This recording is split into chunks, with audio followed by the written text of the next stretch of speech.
Aksi penyerangan oleh orang tak dikenal terjadi di Mapores Jeneponto yang berlokasi di Jalan Pelita, Empoang, Jeneponto, Sulawesi Selatan, diserang orang tidak dikenal pada Kamis 27 April 2023 dini hari. Aksi penyerangan tersebut mengakibatkan beberapa kaca ruangan pecah, termasuk kaca Masjid Nur Asyurti yang terletak di dalam Mapores. Informasi yang dihimpun, peristiwa ini terjadi sekitar pukul 2 waktu Indonesia Tengah yang menyebabkan seorang personil terluka.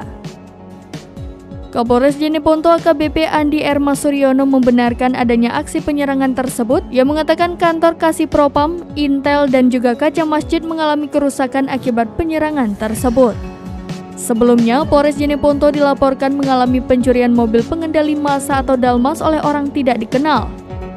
Namun mobil tersebut telah ditemukan terbakar di tepi sawah di Kelurahan Panekang, Kecamatan Binamu, Kabupaten Jeneponto, Sulawesi Selatan pada Selasa 25 April 2023 sekitar pukul 5 waktu Indonesia Tengah. Kabid Humas Polda Sulsel, Kombes Pol Komang Suartana mengkonfirmasi kejadian tersebut dan sedang diselidiki oleh pihak Polres Jeneponto. Kapolres Jeneponto menjelaskan bahwa mereka masih memeriksa saksi-saksi termasuk anggota polisi yang mengetahui kejadian tersebut. Ermanggan memberikan banyak komentar tentang dugaan pencurian mobil tersebut dan mengatakan bahwa mereka masih mencari saksi dan menyelidiki penyebab mobil tersebut terbakar.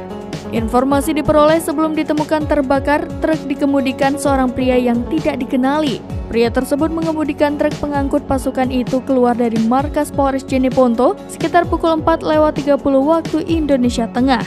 Lalu selang setengah jam kemudian sekitar pukul 5 waktu Indonesia Tengah, truk sudah ditemukan terbakar.